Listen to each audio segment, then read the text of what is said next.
ভগবদ্গীতার উদ্দেশ্য হচ্ছে অজ্ঞতার অন্ধকারে আচ্ছন্ন এই জড়জগতের বন্ধন থেকে মানুষকে উদ্ধার করা। প্রতিটি মানুষই নানাভাবে দুঃখ কষ্ট পাচ্ছে। যেমন কুরুক্ষেত্রের যুদ্ধের সময় অর্জুনও এই মহা সমস্যার সম্মুখীন হয়েছিলেন। অর্জুন ভগবানের কাছে আত্মসমর্পণ করলেন এবং তার ফলে তখন ভগবান তাকে এই গীতার তত্ত্বজ্ঞান দান করে মোহমুক্ত করলেন। ভগবদ্গীতাকে তাই ভক্তির মাধ্যমে গ্রহণ করতে হয়। শ্রীকৃষ্ণকে কখনোই আমাদের সমকক্ষ বলে মনে করা উচিত নয়। শ্রীকৃষ্ণকে একজন সাধারণ ব্যক্তি বলে মনে করা উচিত নয়। এমনকি তাকে একজন মহাপুরুষ বলেও মনে করা উচিত নয়। ভগবদ্গীতার মর্মার্থ উপলব্ধি করতে হলে শ্রীকৃষ্ণকে পরম পুরুষোত্তম ভগবান বলে স্বীকার করে নিতেই হবে। ভগবান শ্রীকৃষ্ণ বলেছেন, তুমি আমাকে চিত্ত অর্পণ করো, আমার ভক্ত হও, আমার পূজা করো এবং আমাকে নমস্কার করো, তাহলে তুমি আমাকে অবশ্যই প্রাপ্ত হবে। এই বিষয়ে আমি তোমার কাছে প্রতিজ্ঞা করছি, যেহেতু তুমি আমার অত্যন্ত প্রিয় সখা। পবিত্র এবং বিশুদ্ধ চেতনা বলতে বোঝায় ভগবানের নির্দেশ অনুসারে কর্ম করা। এই হচ্ছে বিশুদ্ধ চেতনার মর্মার্থ। আমরা যেহেতু ভগবানের অপরিহার্য অংশ, তাই আমরা চেতনা কিংবা জড়া প্রকৃতির সান্নিধ্যে আসার ফলে প্রকৃতির 3টি গুণের দ্বারা আমাদের চেতনা প্রভাবান্বিত হয়ে থাকে। কিন্তু ভগবান যেহেতু পরমেশ্বর, তাই তিনি কখনোই এর দ্বারা প্রভাবান্বিত হন না। বেদের সমস্ত জ্ঞানই অভ্রান্ত। হিন্দুরা জানে যে বেদ পূর্ণ ও অভ্রান্ত। যেমন স্মৃতি অর্থাৎ বৈদিক অনুশাসন অনুযায়ী পশুর মল অপবিত্র এবং তা স্পর্শ করলে স্নান করে পবিত্র হতে হয়, আবার বৈদিক শাস্ত্রে বলা আছে যে গোময় পশুর মল হলেও তা পবিত্র। এমনকি কোনো স্থান যদি অপবিত্র হয়ে থাকে তবে সেখানে গোময় লেপন করলে তা পবিত্র হয়ে যায়। সুতরাং বৈদিক জ্ঞান সম্পূর্ণরূপে অভ্রান্ত এবং তাই বেদকে নিঃসংকোচ চিত্তে অনুসরণ করা হয়। ভগবদ্গীতা হচ্ছে সমস্ত বৈদিক জ্ঞানের সারাংশ।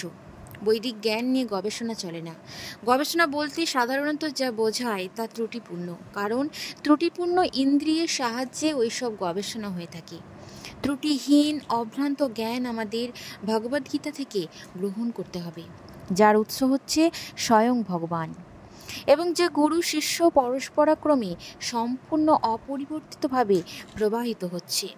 অর্জুন যখন শিষ্যরূপে ভগবান শ্রীকৃষ্ণের কাছ থেকে গীতার জ্ঞান আহরণ করেন, তখন তিনি কোনো রকম বাদানুবাদ না করে ভগবানের মুখনিসৃত বাণীকে পরম সত্য বলে গ্রহণ করেছিলেন। ভগবদ্গীতাকে আংশিকভাবে গ্রহণ করা চলে না। আমরা বলতে পারি না যে ভগবদ্গীতার একটি অংশ আমরা গ্রহণ করব আর বাকিটা গ্রহণ করব না। ভগবদ্গীতার বাণী সম্পূর্ণ অপরিবর্তিতভাবে খেয়ালখুশি মতো বাদ না দিয়ে কিংবা মন গড়া ব্যাখ্যা না করেই আমাদের গ্রহণ করতে হবে। ভগবান শ্রীকৃষ্ণ অর্জুনকে যেভাবে তা বলেছিলেন, ঠিক সেভাবেই ভগবদ্গীতার যথার্থ নির্দেশ গ্রহণ করতে হবে আমাদের সবসময় মনে রাখতে হবে যে গীতা হচ্ছে বৈদিক জ্ঞানের পূর্ব প্রকাশ। বৈদিক জ্ঞান এই জড়জগতের জ্ঞান নয়, এর প্রবর্তক হচ্ছে স্বয়ং ভগবান। তাই বেদের জ্ঞান হচ্ছে দিব্য জ্ঞান। অপ্রাকৃতিক উৎস থেকে বৈজ্ঞানিক জ্ঞান গ্রহণ করতে হবে। এর প্রথম বাণী নিঃসৃত হয়েছিল ভগবান শ্রীকৃষ্ণের কাছ থেকেই। ভগবানের এই মুখনিসৃত বাণীকে বলা হয় অপৌরুষেয়, অর্থাৎ ভগবানের কথা সাধারণ মানুষের কথার থেকে সম্পূর্ণ আলাদা, কারণ সাধারণ মানুষ 4টি ত্রুটির দ্বারা কলুষিত। ভগবান আমাদের জন্য যতটুকু নির্ধারণ করে রেখেছে তার সৎ ব্যবহার করতে হবে।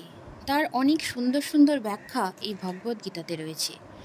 কুরুক্ষেত্রের যুদ্ধের প্রারম্ভে অর্জুন ঠিক করেন তিনি যুদ্ধ করবেন না। এটি ছিল তার নিজের সিদ্ধান্ত। অর্জুন পরমেশ্বর ভগবানকে বলেন যে সেই যুদ্ধ নিজের আত্মীয় পরিজনদের হত্যা করে রাজ্য ভোগ করা তার পক্ষে সম্ভব নয়। দেহাত্ম বুদ্ধির ফলে তিনি এই সিদ্ধান্ত নিয়েছিলেন। তিনি মনে করেছিলেন যে তার প্রকৃত স্বরূপ হচ্ছে তার দেহ, এবং তার দেহজাত আত্মীয় পরিজন, ভাই ভাইপো, ভগ্নিপতি, পিতামহ প্রভৃতিকে তিনি তার আপনজন বলে মনে করেছিলেন। তাই তিনি তার দেহের দাবিগুলি মেটাতে চেয়েছিলেন। তার এই ভ্রান্ত দৃষ্টিভঙ্গি পরিবর্তন করার জন্যই ভগবান ভগবদ্গীতার দিব্য জ্ঞান তাকে দান করেছিলেন। এই জ্ঞান প্রাপ্ত হয়ে তার প্রকৃত অর্থ হৃদয়ঙ্গম করতে পারার ফলেই অর্জুন ভগবানের পরিচালনায় যুদ্ধ করতে ব্রতী হন। তখন তিনি বলেন, করিষ্যে বচনং তব, তুমি যা বলবে আমি তাই করব। এই পৃথিবীতে মানুষ কুকুর বিড়ালের মতো ঝগড়া করে দিন কাটাবার জন্য আসেনি। তাকে তার বুদ্ধিমত্তা দিয়ে মানব জীবনের যথার্থ উদ্দেশ্য সন্ধানে সচেতন হতে হবে এবং একটি পশুর মতো জীবনযাপন করা বর্জন করতে হবে। সমস্ত বৈদিক শাস্ত্র মানব জীবনের যথার্থ উদ্দেশ্য সম্বন্ধে নির্দেশ দিচ্ছে এবং এই সমস্ত বৈদিক জ্ঞানের সারাংশ ব্যক্ত হয়েছে এই ভগবদ্গীতাতে। বৈদিক সাহিত্যে মানুষের জন্য, পশুদের জন্য নয়। তাই প্রতিটি মানুষের কর্তব্য হচ্ছে বৈদিক জ্ঞান হৃদয়ঙ্গম করে মানব জীবনকে সার্থক করে তোলা।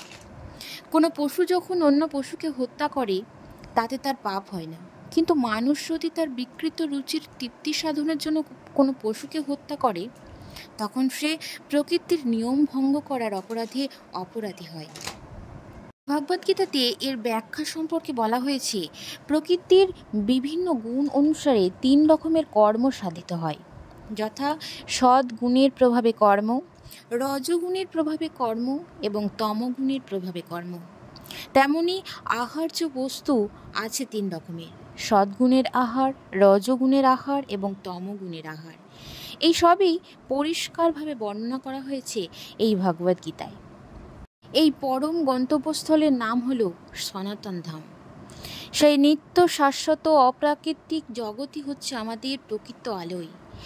এই জড়জগতে আমরা দেখতে পাই সব কিছু অস্থায়ী, তাদের প্রকাশ হয়, কিছু কালের জন্য তারা অবস্থান করে, কিছু ফল প্রসব করে, ক্ষয়প্রাপ্ত হয় এবং তারপর এক সময় তারা অদৃশ্য হয়ে যায়। এটি হচ্ছে এই জড়জগতের ধর্ম।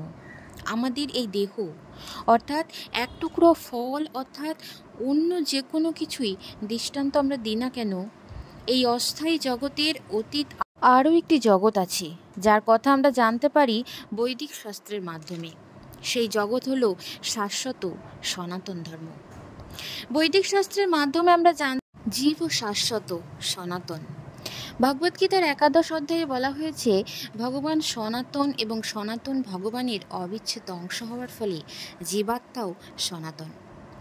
ভগবানের সঙ্গে আমাদের অন্তরঙ্গ সম্পর্ক রয়েছে এবং যেহেতু গুণগতভাবে সনাতন ধাম, সনাতন ভগবান এবং সনাতন জীব সবই এক, তাই ভগবদ্গীতার একমাত্র উৎস হচ্ছে আমাদের সনাতন বৃত্তি অর্থাৎ সনাতন ধর্মকে পুনর্জাগরিত করা। অস্থায়ীভাবে আমরা নানা ধরনের কর্মে নিয়োজিত হয়ে থাকি, কিন্তু এই সমস্ত কর্ম পবিত্রতা অর্জন করতে পারি যদি আমরা এই সমস্ত অস্থায়ী কর্ম বর্জন করি আর পরমেশ্বর ভগবানের নির্দেশ মতো যদি কর্মভার গ্রহণ করি, তবেই এই জীবন পবিত্র। ভক্তি বেদান্ত কহি শ্রী গীতার গান, শুনে যদি শুদ্ধ ভক্ত কৃষ্ণগত প্রাণ। এই সনাতন ধর্মের প্রত্যেকটি মানুষের উচিত ভগবদ গীতা পাঠ করা, তার মর্মার্থ বোঝা, গীতাকে উপলব্ধি করা, এই জগৎকে উপলব্ধি করা। তবেই না এই মানব জন্ম সার্থক হবে। নিজে গীতা পাঠ করুন এবং অন্যকে পাঠে উৎসাহিত করে তুলুন। হরে কৃষ্ণ কৃষ্ণ কৃষ্ণ হরে হরে, হরে রাম রাম রাম হরে হরে। হরে কৃষ্ণ, রাধে রাধে। জয় শ্রীমদ্ ভগবদ্গীতার জয়। ধন্যবাদ সকলকেই।